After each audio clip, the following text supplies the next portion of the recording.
Boa noite. Vamos a Apocalipse, capítulo 12.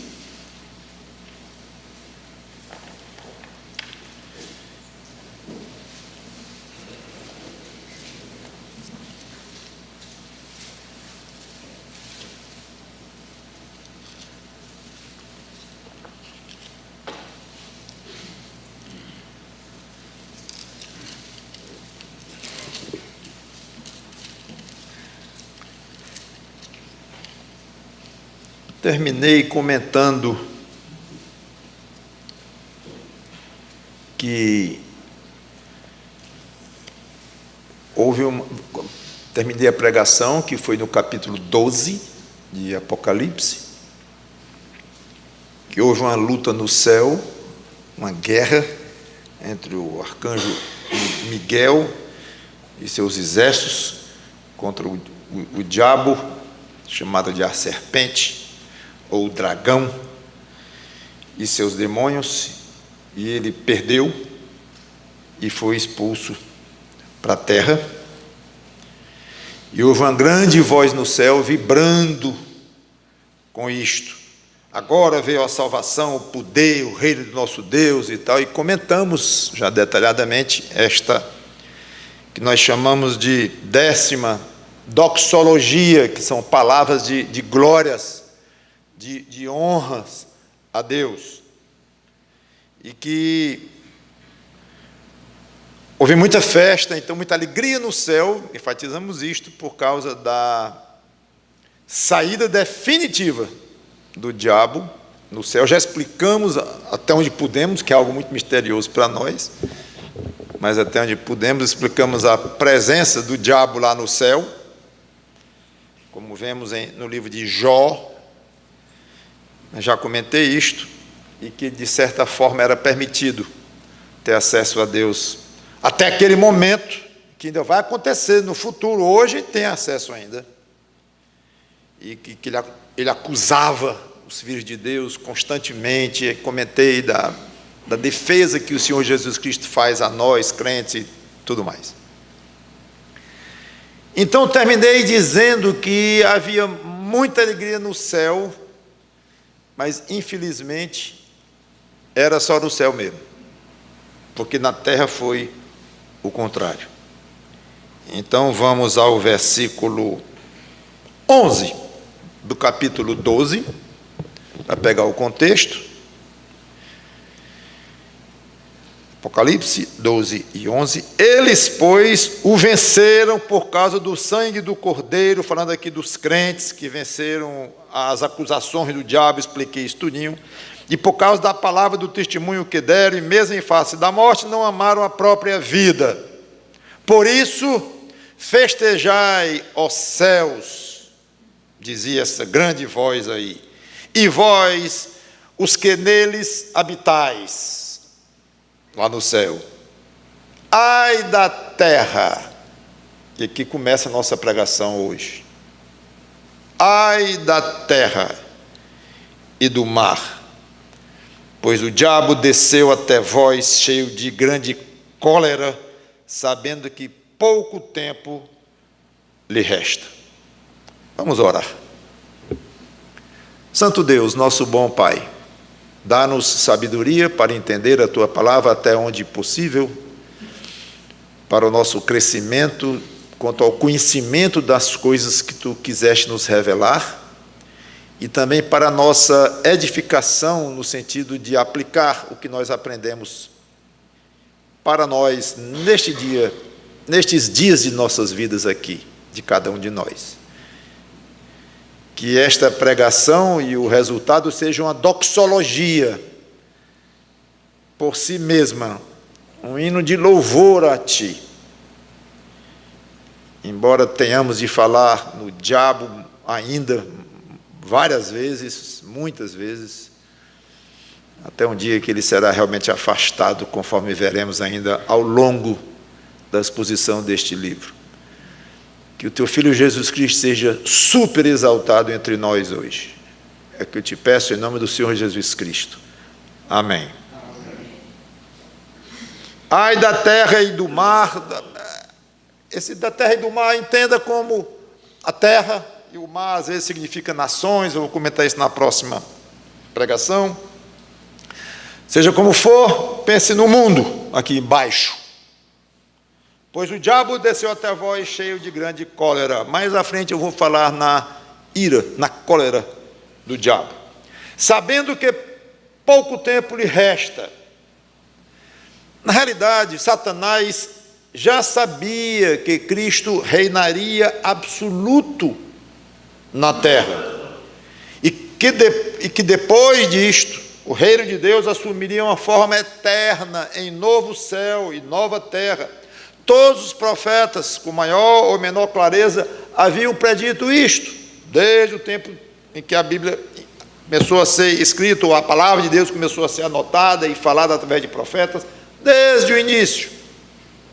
Não era nenhuma novidade no céu, nos seres espirituais, que haveria um reino eterno, embora não, como disse, com maiores ou menores detalhes. As doxologias, que já enumeramos 10, na metade do livro, todas elas anunciavam constantemente pela voz de anjos. Nós vimos anjos, seres humanos com almas já no céu, seres humanos na terra, até qualquer criatura foi citada como louvando a Deus nessas doxologias. Abertamente o reino chegou, o reino está chegando o tempo todo. Até então, por simples dedução, se Cristo seria vitorioso, o arqui-inimigo dele seria derrotado. Mas é curioso que não precisaria o diabo apelar para a dedução, para ele saber, e seus súditos, que seriam atormentados por Cristo. Porque 2000 anos atrás, quando Cristo esteve aqui, eles revelaram claramente, demônios revelaram que sabiam que iriam ser atormentados por Cristo. Querem ver? Mateus 8 e 29.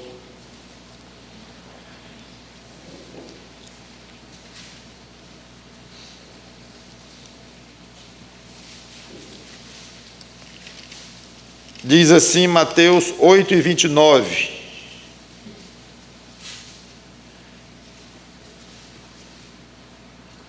No versículo 28, tendo ele, Jesus, chegado à outra margem, à terra dos Gadarenos, vieram-lhe ao encontro 2 endemoniados, saindo dentre os sepulcros, e a tal ponto furiosos, que ninguém podia passar por aquele caminho. E eis que gritaram: que temos nós contigo, ó Filho de Deus? Vieste aqui atormentar-nos antes do tempo. Que tempo? Eles sabiam que iria chegar, e ainda hoje apontamos para o futuro, vai chegar o tempo em que eles serão, o diabo e seus demônios serão atormentados por Jesus Cristo, serão aprisionados, serão devidamente tratados como a justiça divina exige que sejam tratados. Quanto aos homens que estão aqui na terra, já que tudo isso está escrito na Bíblia, está devidamente predito, ninguém tem desculpa de dizer que não sabia do resultado da luta final entre Deus e o diabo, ou como alguns gostam de dizer, entre o bem e o mal. Se bem que eu tenho uma certa restrição contra a expressão bem contra o mal, porque dá a ideia que são opostos entre si e da mesma magnitude, e não é. Deus, claro, é o bem supremo, é o criador de tudo. O diabo é eterno. O diabo não é eterno. Não é o equivalente a Deus, um criador benigno, o diabo sendo um oposto a ele, de igual natureza, só que maligno, Então fica um contra o outro, do mesmo poder, e vamos ver quem ganha esta luta. Está errado. Não é assim. Isso causa angústia, inclusive. Um dos motivos de alívio do crente é exatamente este. É um ponto importante para nós basearmos nossa fé, nossa esperança. É exatamente este ponto. O bem supremo, Deus, Ele é infinito, Ele existe por si próprio, Ele nunca foi criado e nunca terá fim. Já o mal, esse foi criado, o diabo foi criado, e o mal Deus permitiu que o mal viesse a existir. O mal não existiria sem a permissão de Deus. Aí pode parecer estranho, eu não vou aprofundar mais, porque nós iríamos longe nisso. Porque que Deus, um Criador, um bem totalmente benigno, maravilhoso, justo, porque que Ele permitiu a entrada do mal no mundo? Não vou falar disso. Mas seja como for, nenhum homem tem a desculpa de dizer, pelo menos daqueles que tiveram contato com a palavra de Deus, eu não sabia quem é que ia vencer essa luta. Sabe, pelo menos vamos dizer de outra forma, eu não acreditei. Saber, você sabia, se conhecia alguma coisa das Escrituras, alguma coisa mínima, você sabe. Então não é que não sabia, você não acreditou, você não levou a sério que Deus iria vencer o diabo, iria atormentar o diabo eternamente no lago de fogo. E tudo bem, detalhe você pode até não saber, porque supondo que você não seja profundo conhecedor das Escrituras, mas que a luta de Deus contra o diabo iria terminar obviamente, para a vitória de Deus, sim, ninguém tem desculpa. Se isto vai ocorrer, quando isto vai ocorrer, e que estágio estará a história, a luta de Deus contra o diabo no céu, que ele vai ser expulso, isso pode ser rápido, você pode estar vivo ainda, ou pode estar daqui a muitos anos ainda, não se sabe, mas não importa. Você está sabendo disto. E uma vez sabendo, você vai dar contas da atitude que você tomou com relação a esta luta. Pastor, eu vou logo ser franco, é porque eu não gosto de briga. Sabe aquele negócio de em cima do muro? Porque eu não gosto de confusão? Pois eu sou desses. Pois tá bom, fique à vontade. Mas o Senhor Jesus Cristo disse: quem não é por mim, é contra mim. Quem comigo não ajunta, espalha. Muito cuidado, meu amigo. Porque Deus não admite uma posição de neutralidade quando o assunto é por Cristo ou contra Cristo, pelo diabo ou contra o diabo. Escolha. Escolha. Não, um dia eu escolho. Não, não é assim não, porque quando você vive hoje, você já escolheu hoje. Amanhã você escolheu de novo. Todo dia equivale a uma escolha contínua. Então há muita ilusão nessa questão, dizendo, não, um dia eu resolvo isto. Eu sei que é delicado, Deus contra o diabo, e eu vou ter que definir isso na minha vida, e são lutas fortes que até eu nem entendo, mas o diabo vai perder. E eu, como é que fica meu coração com relação a esse assunto, o meu posicionamento? Um dia eu resolvo isso. Você está resolvendo. Dia a dia. Nunca Deus vai chegar e dizer assim: oh, que pena, eu lhe trouxe antes de você resolver, antes do tempo que eu tinha dado para você resolver, e você foi pego de surpresa, né? Não será assim, será assim. Você sabia que tinha que resolver, e você sabia que podia morrer a qualquer momento, e você sabia que ao homem está ordenado morrer uma só vez, depois disso o juízo ou o julgamento. Você sabia e você adiou, como se você tivesse controle sobre o tempo da sua vida. O que é isto? Controle tem o eu. eu decidiria o dia que eu lhe chamar para prestar contas. Está decidido. O dia é hoje e você está diante de mim.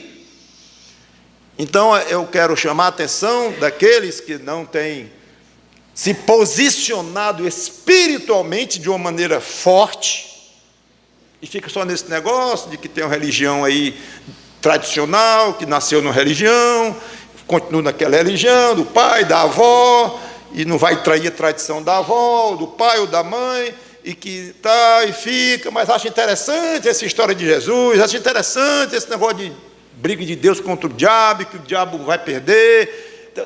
Isso não é história para você achar interessante ou deixar de achar, não. É posicionar-se. Aonde você está nisto? Eu me sinto devedor de uma resposta que eu não vou dar, que vai me fazer fugir muito. Como é que eu me posiciono? Em termos práticos, como é que eu me posiciono? O senhor falou várias vezes aí, tem que se posicionar. Eu não vou responder em detalhes, que eu tenho que ir para frente aqui. Mas, deixa eu lhe dizer de uma maneira muito resumida. Posicionar-se é aceitar Cristo como seu Salvador e seu protetor. Posicionar-se por Cristo. Posicionar-se pelo diabo é continuar do jeitinho que você está. Não, espera aí, pastor. O senhor nem me conhece. Entrei aqui pela essa porta aqui a primeira vez na minha vida.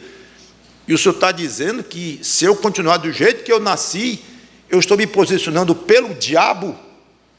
E assim vai ser colocado na minha conta? Eu vou repetir, vai. Por quê?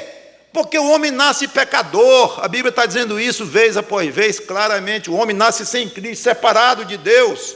Então, basta uma criança continuar a ser o que ela é, até morrer com 20 anos, 40, 60 ou 100, basta ela continuar no estado em que ela já nasceu, é um ser perdido espiritualmente. Qualquer um de nós nasceu nessa condição, qualquer um, tirando Adão e Eva. Pronto, eles logo pecaram e já veio Caim, já veio assim, aquela beleza de pessoa, né? Que já veio assim. Aí veio Abel, pecador também, mas creu em Deus, ganhou a sua salvação, tudo mais. Ou seja, se você continuar do jeitinho que está, não se preocupe, o seu voto já, só se fala em voto hoje, eleição, então, não se preocupe, o seu voto já está dado. Se você continuar do jeitinho que está, você é pró-Satanás. Se você quiser romper isto, deixe muito claro diante de Deus: Senhor, eu não quero votar por Satanás. Eu quero Cristo do meu lado. Eu quero ser beneficiário da vitória que tu vais ter sobre o diabo. Apesar de que isso aqui está uma bagunça só, esse mundo, mas eu estou ouvindo, não conheço bem a tua palavra, mas eu estou ouvindo que isso é provisório, e que o Senhor Jesus Cristo vai ajeitar isso tudo, e que vai ter uma batalha final e tal. Não, eu não quero estar do lado do diabo, de jeito nenhum, eu quero cair fora, rápido, pois se entregue a Cristo, rápido, porque é a única maneira de você deixar de estar pelo diabo, de estar contra Cristo, é esta. Quando, pois, versículo 13, voltando a Apocalipse 12, o dragão se viu atirado para a terra, perseguiu a mulher que dera à luz o filho varão, que no versículo 13. Antes de qualquer coisa, eu notei algo que, inclusive, não vi ninguém comentar isto nos livros que eu estudei, mas eu percebi que o versículo 12 diz, na doxologia ainda, diz: o diabo desceu até vós, quando disse ai da terra e tal, o diabo desceu. Agora, ele diz que o diabo se viu atirado. Aí fui olhar no original, epa, isso é passivo. Porque desceu é ativo. mas se viu, como fosse uma decisão dele, uma atitude dele, mas se viu atirado é diferente. E eu fui estudar lá, e o verbo de fato lá, o verbo lá é jogar, atirar, tradução perfeita, e é passivo sim. Então, o diabo se viu atirado, ele não tinha outra opção, além de ter sido expulso do céu, foi designado, você vá para a terra.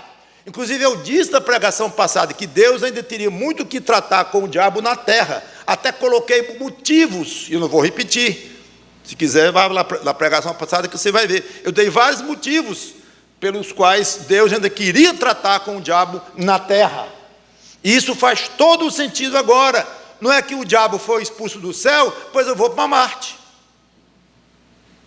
vou pagar a galáxia Z3,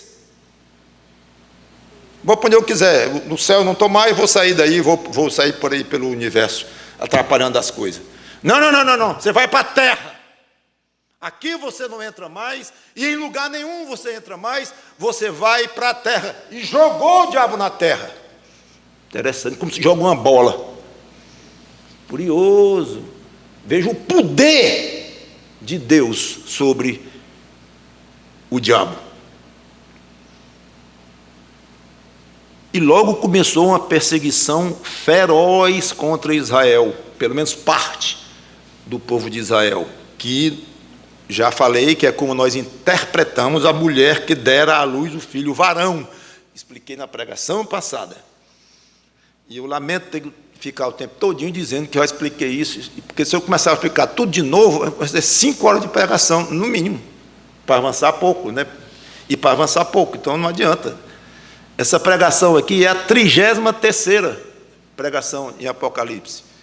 Então não dá para juntar tudo, e estamos na metade, né? Não dá para juntar tudo, e é isso mesmo.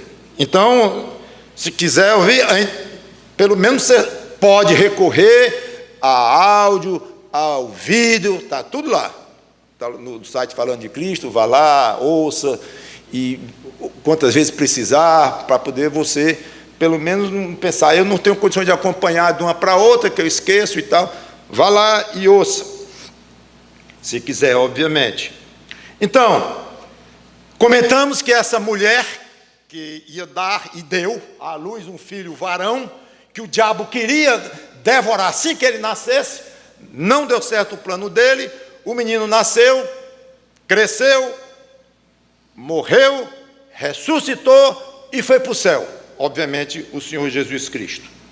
Muito bem, já comentei que essa perseguição do diabo contra Israel deverá ocorrer, o início dessa perseguição no meio da tribulação, período de 7 anos, mais ou menos, e nos 3 primeiros, e no começo desses 7 anos, o diabo, através do anticristo, que vai já entrar nas nossas pregações, vai fazer um pacto com os judeus, pacto de paz, e muita perseguição sobre os crentes, não os judeus, pelo menos primariamente. No meio da tribulação, o anticristo, o diabo via anticristo, vai romper esta aliança, esse pacto, e ele vai desonrar o templo que deverá estar feito, já expliquei isso também, e vai sentar no lugar, como se fosse o próprio Deus, no lugar santo do templo, e aí começa uma perseguição muito, muito pesada. Alguns dizem que vão ter saudade de Hitler, os judeus, quando essa perseguição chegar. Essa perseguição, ela é citada em várias partes da Bíblia. Em algumas, elas são claramente perceptíveis, como em Mateus, que eu vou ler para vocês. Depois, algumas passagens lá em Zacarias, Oséias, e às vezes não é tão óbvio que aquela profecia se refere àquela perseguição. Às vezes é mais claro, às vezes não tanto. E eu, obviamente, não vou em cada passagem dessa explicar para vocês exatamente o contexto e como se é provável ou não que se refere, mas de uma maneira geral é muito provável que sim, as que estão aqui são muito prováveis que aconteça. Mateus 24 é claro demais, o próprio Jesus falando. Deixe-me ler. Na realidade, ele começa a falar mais disso mesmo no versículo 15. E antes do versículo 15, aqui do 3 em diante, ele fala no período que vai anteceder a tribulação. Rumores de guerras, nação contra nação, que é um período, inclusive, que nós estamos atravessando hoje. Isso significa, quer dizer que está chegando a tribulação? Não, pode estar, já disse isso várias vezes, pode estar, pode não estar, não há quem profetize. Quer dizer, se há alguém que queira profetizar isso, pode considerá-lo um falso mestre, porque está desautorizado pelo próprio Jesus Cristo, então pela Bíblia. Então o que nós podemos é dizer, olha, tem sinais aí, é o máximo até onde nós podemos ir, e vamos, tem sinais aí razoavelmente claros. Significa o quê? É mais 5 anos que vai chegar isso tudo? 30, 50? Não sabemos. Vai reverter muita coisa ainda, e vai ter uma outra ocasião em que tudo vai se parecer com isso de novo, lá na frente. Pode, não podemos afirmar. Podemos afirmar que tem muita coisa acontecendo aí que nos deixa bastante atentos e assumindo que a probabilidade de que está perto é alta. Para alguns, mais alta do que para outros. Só isso. Olha lá. Mateus 3, eu vou correr aqui bastante. Mateus 24, versículo 3 em diante. No Monte das Oliveiras, achava-se Jesus assentado quando se aproximaram dele os discípulos em particular e lhe pediram, dize-nos quando sucederão estas coisas e que sinal haverá de tua vinda e da consumação do século. Esta pergunta já é complicada, porque tem 2 ou 3 perguntas aqui emendadas, uma com a outra. Isso dá um trabalho para quem quer entender mais profundamente, grande. Eu não vou entrar em detalhes aqui. Parece que ele respondeu 2 coisas.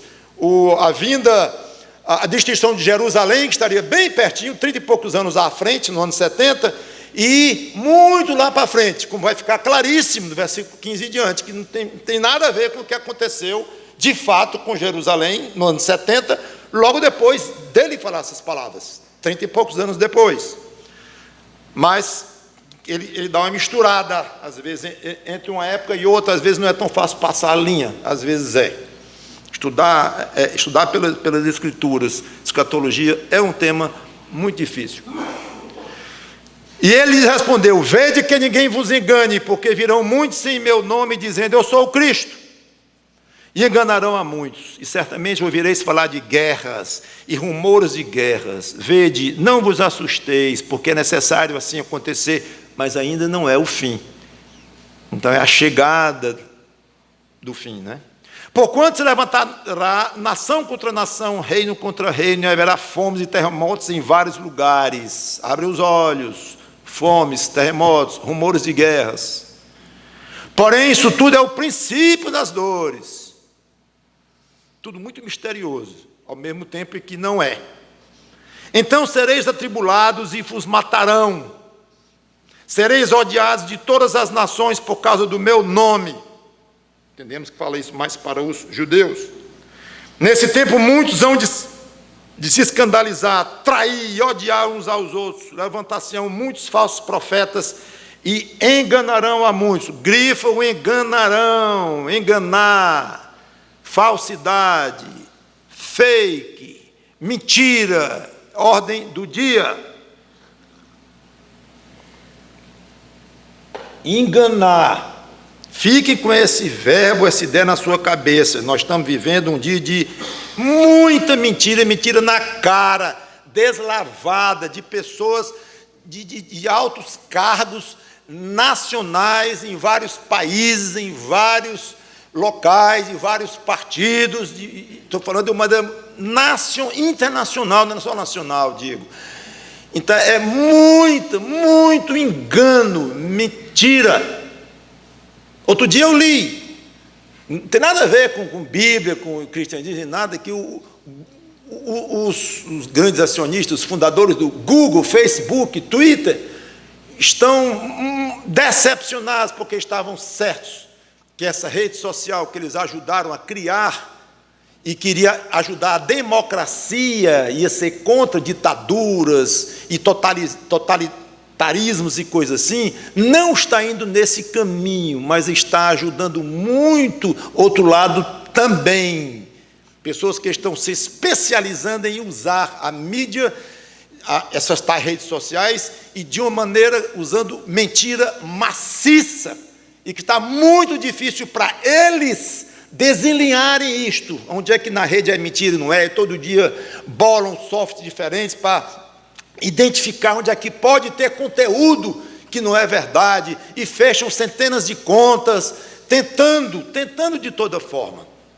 Porque a pressão, não é porque são bonzinhos, é porque a pressão está muito grande sobre eles, e isso pode fazer a ação cair. Pronto, aí está tocando neles. Os bilhões. Não é questão de moral, ética, cristianismo, zero. Mas estão preocupados, estão atônitos, porque pensava que ia numa direção, está indo noutra. E ninguém previu isto. Mentira! A dificuldade de se separar o que é verdadeiro e o que é falso. Aí vem o Senhor Jesus Cristo em Mateus 24, enganarão a muitos. E claro que o contexto aqui fala dizendo que ele que é o Cristo. Aí você vai lá e estuda um pouquinho do Islã, e vai ver que o Islã tem o Cristo deles, o Jesus deles, que vai voltar. Vai chegar aqui, se parece com o Jesus da Bíblia, mas não é exatamente. Jesus da Bíblia não morreu, porque é muita malvadeza matar o Jesus, Jesus que era um homem muito bom, como é que faz um absurdo desse? Então Jesus subiu, filho de Maria, subiu então lá para o paraíso, está com Alá e tal, mas depois volta, e tem o Jesus deles, que vai chegar e dizer, eu sou o Jesus prometido. Vocês sabem que hoje está chegando perto de 1 bilhão e 500 milhões de muçulmanos nesta terrinha? Vocês sabem que nas próximas décadas ela vai passar o cristianismo? E quando eu digo cristianismo, envolve catolicismo romano, que de cristianismo não tem nada. Mesmo assim, somando o catolicismo romano, quando eu digo não tem nada, é biblicamente essencial, o essencial das Escrituras.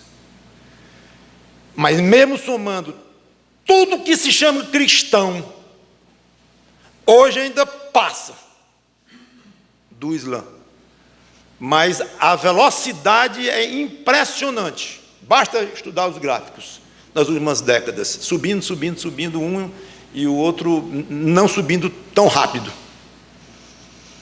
Então, provavelmente, breve será a número 1 do mundo que tem outro Jesus. Tem que crer e mata. E quando eu digo mata aqui, é literalmente mata quem não aceita. É duro. E essa situação toda, Jesus previu, a Bíblia previu, abram os olhos. Então, é provável que estejamos perto.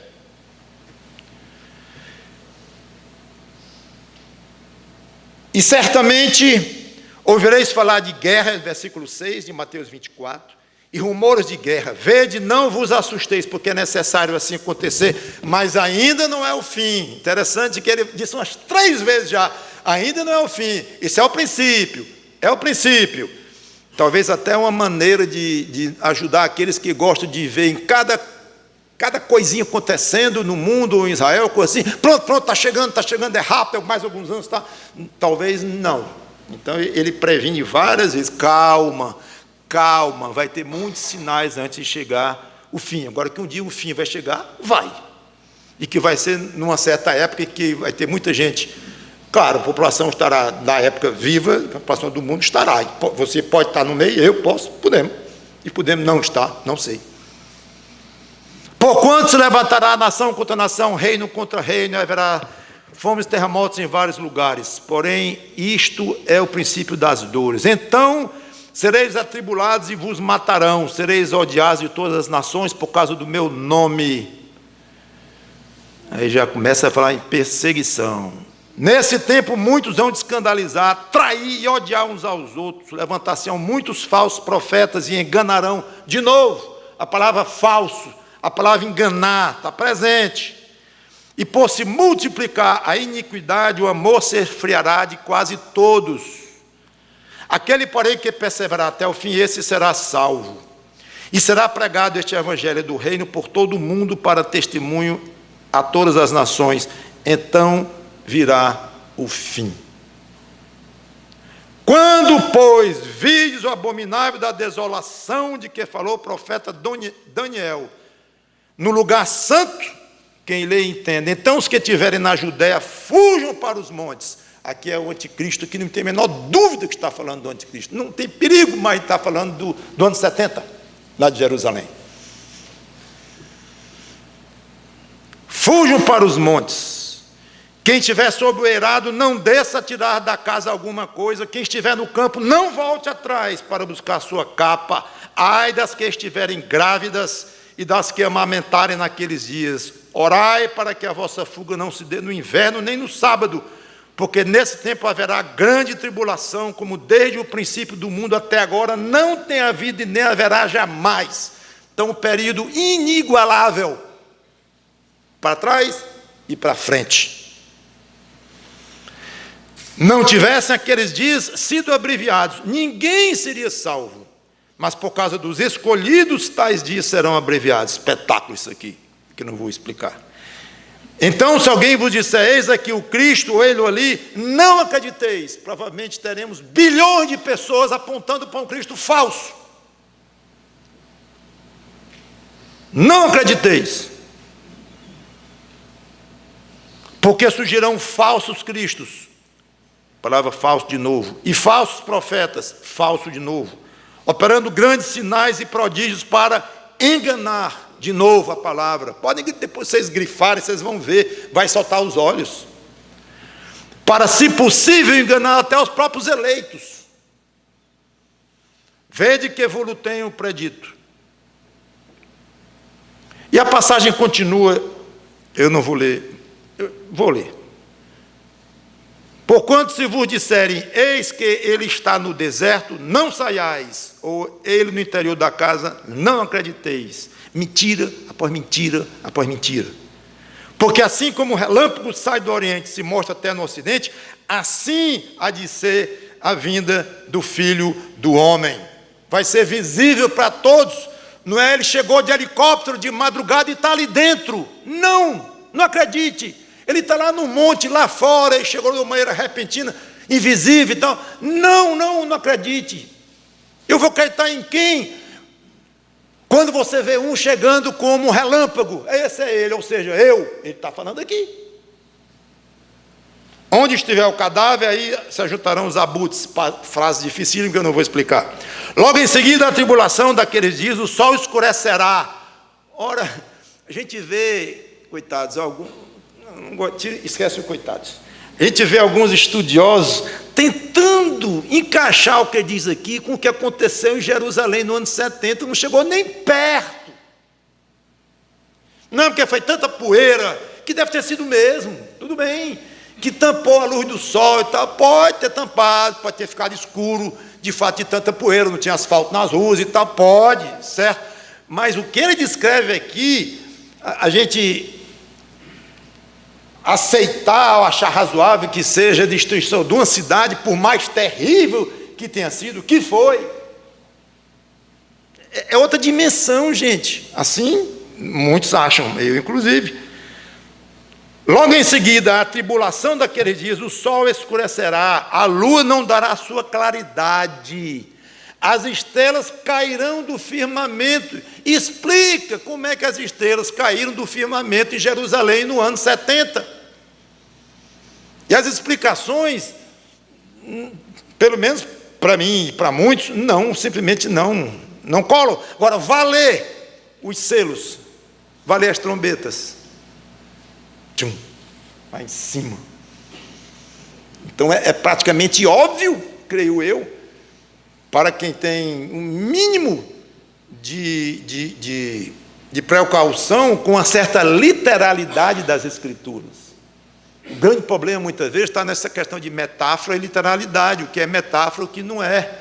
Eu sei que tem muitas metáforas, eu já comentar isso ainda hoje, daqui a pouco, mas até que ponto vai? As estrelas cairão do firmamento, os poderes dos céus serão abalados.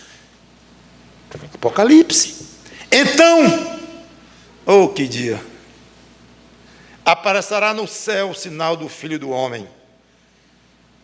Todos os povos da terra se lamentarão e verão o Filho do Homem vindo sobre as nuvens do céu com poder e muita glória. E é porque eu não queria ler essa passagem, imagine, que a gente ia perder. E ele enviará os seus anjos com grande clangor de trombeta, os quais reunirão os seus escolhidos dos quatro ventos, de uma a outra extremidade dos céus. Tudo isso aqui se refere ao período em que João diz, eu vi um dragão, que era o diabo, Satanás, antigo serpente, o acusador, e define tudo isso, já vimos, mensagem passada, foi atirado para a terra, perseguiu a mulher, que dera o filho, e ele fala assim, tão simples, né? Perseguiu a mulher e tal. Pois essa perseguição é isto que está previsto, com palavras horripilantes, em várias partes das Escrituras. Zacarias 13, 8 e 9, provavelmente Zacarias está falando disso também. Aí quando entramos no Velho Testamento, começamos a falar um pouquinho mais cuidadoso, pelo menos eu não vou assim tão ousadamente como quando eu falei agora com as palavras do Senhor Jesus Cristo, porque ao meu ver não cabem outro tipo de interpretação. Mas quando você entra no Velho Testamento, aí já começa a ficar um pouquinho mais complicado. Mas não é por isso que nós não vamos estudar e dizer, olha, tudo indica que isso aqui aponta para lá, tudo indica que aponta para lá, porque que aponta para a perseguição, aponta, óbvio. O problema é a época, aí que temos que ter um pouco de cuidado. Mas olha aqui, Zacarias 13, 8 e 9. Em toda a terra, diz o Senhor, 2/3 delas serão eliminados e perecerão, mas a terceira parte restará nela. Provavelmente essa terceira parte seja a parte de Israel que o dragão perseguiu no deserto. Farei passar a terceira parte pelo fogo, e a purificarei como se purifica a prata, e a provarei como se prova o ouro. Ela invocará o meu nome, e eu a ouvirei. Direi, é meu povo, e ela dirá, o Senhor é meu Deus. Outras passagens que falam, vamos a Oséias 12, 2 e 14. Se você demorar a chegar, eu posso começar a ler logo. Eu já cheguei, deixe-me ler. Oséias 2 e 14. Portanto, eis que eu a atrairei e a levarei para o deserto, e lhe falarei ao coração. Aqui vai dizer que ela foi para um deserto, Israel, e que Deus a protegeu lá, vocês vão ver. Então, dá muita esperança de que se refira ali. Daniel, capítulo 9, versículo 27, que nós estaremos falando mais de Daniel quando entrarmos no Anticristo, que na próxima pregação. Daniel 9 e 27. Diz assim, eu não vou explicar o contexto, não tem a menor condição.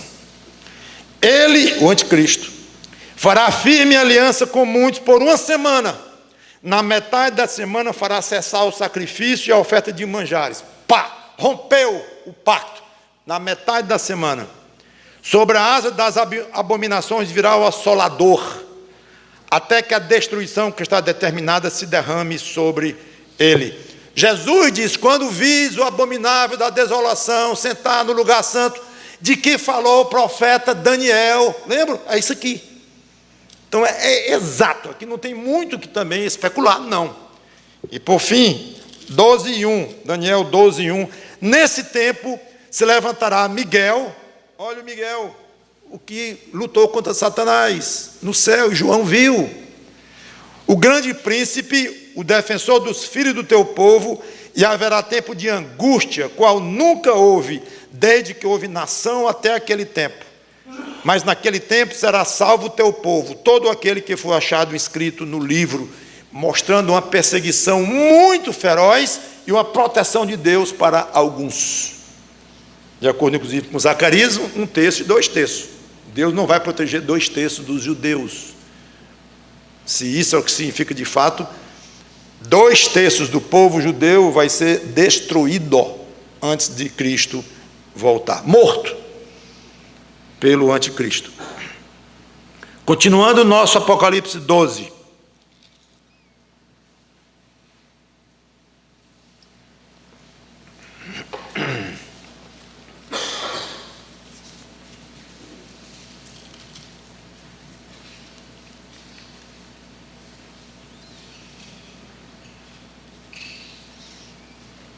Eu pensei que estava virando a segunda página, é a primeira. Eu acho que eu vou encerrar. Apocalipse 12. É muito difícil você saber onde para. Cada dia eu digo, pessoal, vamos até meia-noite, eu vou esquecer esse negócio de...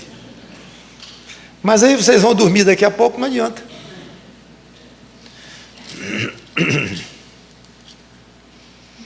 Deixe-me ler 14 a 16, a gente resolve já isso.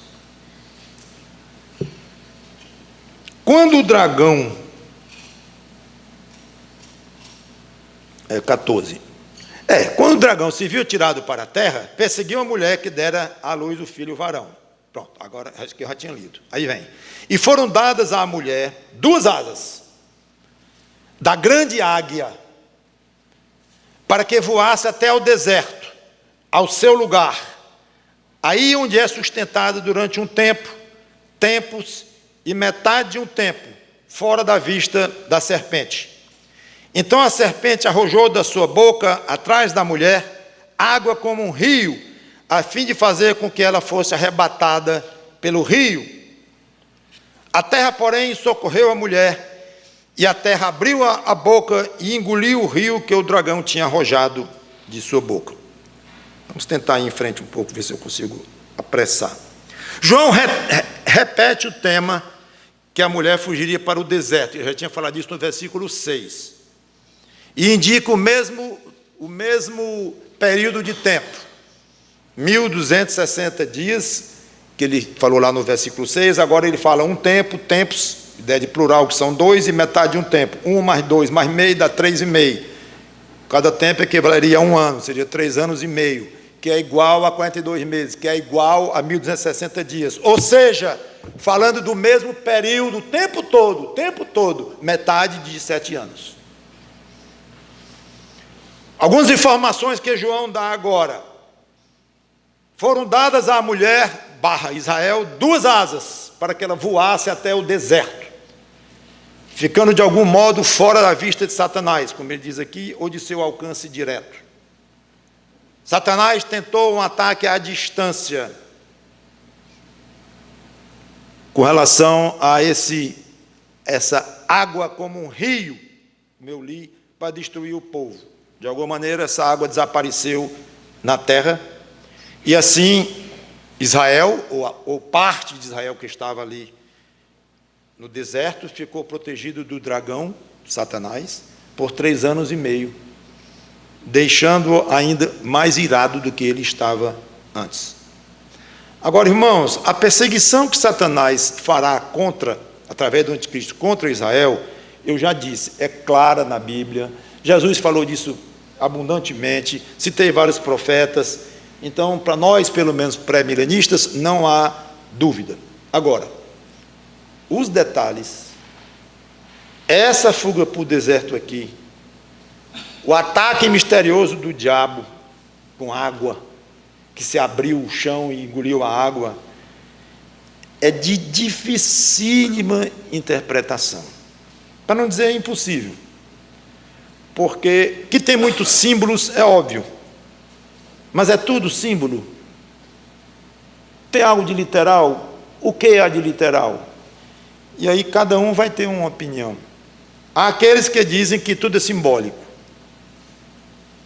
Israel, por exemplo, não saiu do lugar, então não houve nenhuma fuga de Israel física para lugar nenhum. E que essa fuga aqui é espiritual, essa perseguição de Satanás foi realizada no lugar onde eles mesmos estavam, e que a fuga ao deserto foi uma proteção que Deus deu espiritualmente a cada um judeu que ele tinha selecionado para si e tal. Uns acham isso. Outros, no meu caso, por exemplo, veio um misto de símbolo com literalidade. Então, minha tendência é achar que se refere a uma região física, desértica, de fato. Só que Jesus falou e fuja para os montes. Então, a desértica com montes. O fato de ter montes no deserto não deixa de ser deserto, ou uma região desértica. Alguns arriscam até alguns nomes de lugares em Israel. Vai ser ali, pode ser ali. Não vou arriscar nomes nenhum. O problema é que mesmo dentro do literal há muita simbologia. É claro que mulher é símbolo de Israel, o dragão é símbolo de Satanás, a boca do dragão é simbólica, a asa da águia são simbólicos, mostrando proteção de Deus, fuga. Mas a água do rio é simbólica. A terra que engoliu a água é simbólica. Não podemos dizer. Vocês querem ter uma ideia da dificuldade? Deus diz em Êxodo 19, não precisa ir lá, que ele levou Israel sobre asas de águia. Muita gente, inclusive, associa com isso aqui, com razão. Que quando Deus tirou Israel do Egito, foi com asas de águia. Ora, nós conhecemos a passagem olhando para trás. Aí é fácil. E nós dissemos, foi não. Então é simbólico. Essa asa de águia aqui, lá em Êxodo 19:4, tem que ser simbólico, porque não falou nem águia. Tem razão. Mas quando diz que Deus abriu o mar, está vendo? Simbólico. Não, essa não foi simbólica, foi de verdade. Quer dizer, não que a outra não é de verdade, mas foi literal. Quando diz que choveu pão do céu 40 anos, símbolo. Não, símbolo de coisa nenhuma, real. Choveu pão do céu mesmo, o maná. Então, olhando para trás, é fácil. Vemos que há situações de símbolo e há situações de literalidade. Agora, olhe para frente e diga qual é um e qual é o outro. Eu desisto. Se vocês quiserem ir para frente, aceito sugestões. Aceito mais ou menos, porque já investi muito tempo nisso, e é a melhor conclusão que a gente chega. É impossível separar com precisão o literal do simbólico. Frustrante? Não. Eu acho empolgante essas interrogações. Eu acho espetacular. Tem gente que se frustra. E alguns estudiosos sérios que não gostam muito de frustração, aí começa a exagerar. Começa a ir fundo, e isso aqui, começa a fazer teorias, e começa a realmente querer esticar demais. Eu prefiro parar e dizer assim, não sei o que é literal aqui e o que é simbólico. Eu sei o seguinte, vai haver perseguição pesada, pesadíssima do diabo contra Israel, no final da tribulação, durante o período, está escrito, 1260 dias, que eu creio que seja literal. Ah, mas o outro não crê, passe bem. Eu creio que é literal. 1260 dias, ou 42 meses, ou 3 anos e meio. Pronto. Então, estou satisfeito assim, estou feliz assim, e você encontra a sua maneira de pensar. Por fim, na pregação de hoje, irou-se o dragão contra a mulher.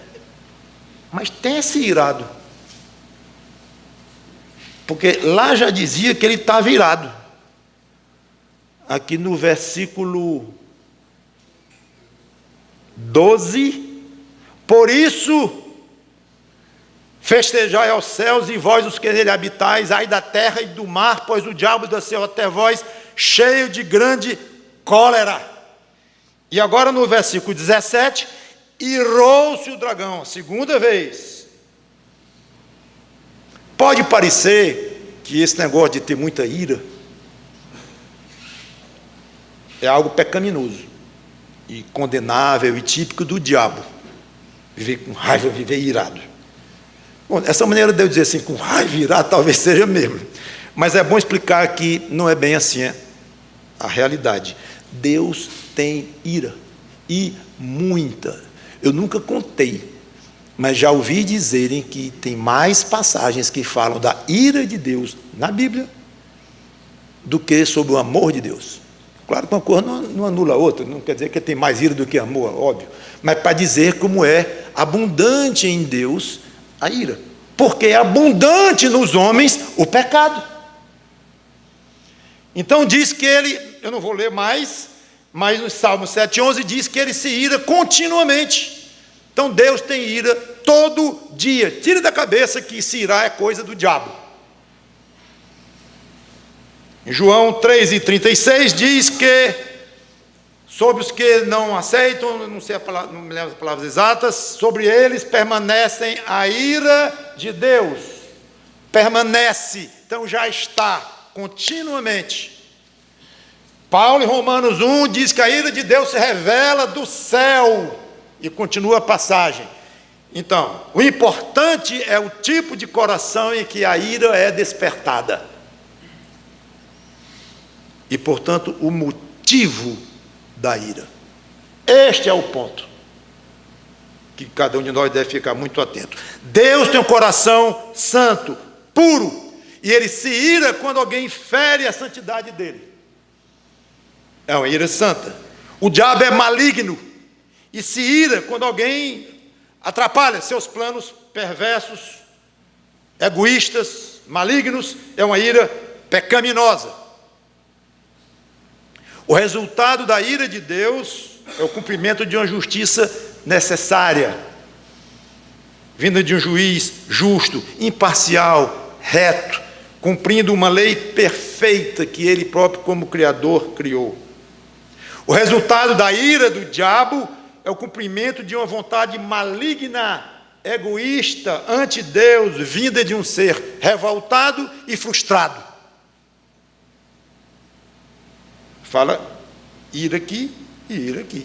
Ira de Deus, ira do diabo. E ele não é um ser frustrado, quieto, conformado, mas muito teimoso, com uma obsessão doentia.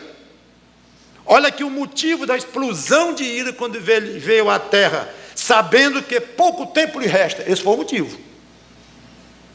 Mas nós já vimos que ele já sabia que ele iria perder a guerra. Ele sabia que ia ser atormentado por Cristo. Ele sabia que o fim era aquele. Mesmo assim, enfureceu-se contra o que era decreto de Deus. Enfureceu-se por algo, consequência da vontade de Deus. Então é típico da reação de um inconformado, de um obsessivo, e sabendo que não tinha jeito, sabendo que aquilo ali era irreversível. E o crente, quando se ira, é ira do diabo ou ira de Deus? Pode ser um e pode ser o outro. Quando ele tem ira, com base no desejo de ver as coisas como Deus quer e aprova, e ele procede de uma maneira santa, ele está se baseando na ira de Deus. Irai-vos e não pequeis. Não se põe o sol sobre a vossa ira. Ou seja, há momentos em que o crente peca e não se ira, porque ele não diria irai-vos e não pequeis. Procurem ter uma... Não é procurem ter. Se forem se irar, que seja uma ira moldada nos padrões da ira de Deus. Tiago diz: sejam prontos para falar, prontos para ouvir, tardios para se irar. Ou seja, vai ter uma ira que seja uma ira pensada, balanceada, não é nem balanceada, é avaliada pelos padrões de Deus. Uma ira que se justifique diante do próprio Deus. Então não é pecado ter ira em si. Cuidado com isto. Agora, como nós somos, infelizmente, seres pecaminosos, muito de nós é misturado. Então é muito fácil termos ira à lá diabo, como já expliquei, pecaminosa. Então esteja atento, ore a Deus, peça ao Espírito Santo que lhe dê um coração tal que, se você for ter alguma ira, que seja de acordo com uma ira de Deus, e que seja rápido. Deixe Deus se irar continuamente, deixe a ira dele permanecer sobre os que não querem Cristo. Deixe com ele sabe exercer uma ira santa o tempo todo, infinitamente. Você, eu, não, porque rapidamente nossa ira vai se transformar de benigna em maligna. Então diz: não se põe o sol sobre a vossa ira, termina com ela no mesmo dia, não passe para frente, não. Então, é isso que a Bíblia diz. Eu quero encerrar então, quando diz que: e foi pelejar com os restantes da sua descendência. Ele ficou com muita ira, o diabo, porque não conseguiu perseguir a mulher. Deus a isolou de alguma maneira que não compreendemos. Ficou com cólera e foi pelejar com os restantes da sua descendência, os que guardam os mandamentos de Deus e têm o testemunho de Jesus. A ideia então é que ele se viu impedido de atacar o povo judeu, ou a parte do povo judeu que estava no deserto, que foi protegida, e ele foi atacar crentes. E não se sabe se são crentes judeus ou crentes gentios. A maioria acha que se trata, e eu concordo, de o mais geral possível, crentes. Nesse contexto aqui não dá para saber. Talvez fala de Satanás foi perseguir, porque nós temos na Bíblia outras passagens que dizem que os judeus serão perseguidos, crentes e não crentes judeus serão perseguidos, e os crentes gentios também serão perseguidos pelo diabo / anticristo. É impressionante a insistência dos ataques do diabo na tribulação. Insistência, ira, ódio, inconformismo.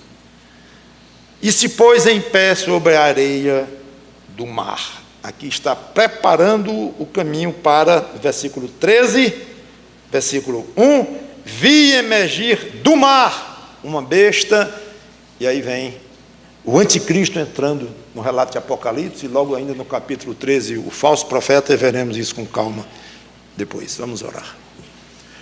Obrigado, Senhor Deus, pela Tua palavra, que o Teu Espírito Santo nos ajude a entendê-la até certo ponto, que for possível, a praticá-la, aplicá-la e viver, especialmente vivê-la. Obrigado, porque o diabo está derrotado na Tua decisão, e ainda será em atitudes, em lutas, em guerras, mas não sem muito sofrimento do teu povo, tanto os judeus, crentes, até mesmo os que não são crentes, e os gentios, nós que somos crentes, e ainda vai haver muito sofrimento, apesar de que entendemos que a tua igreja já estará nos céus, tanto com judeus salvos como gentios salvos.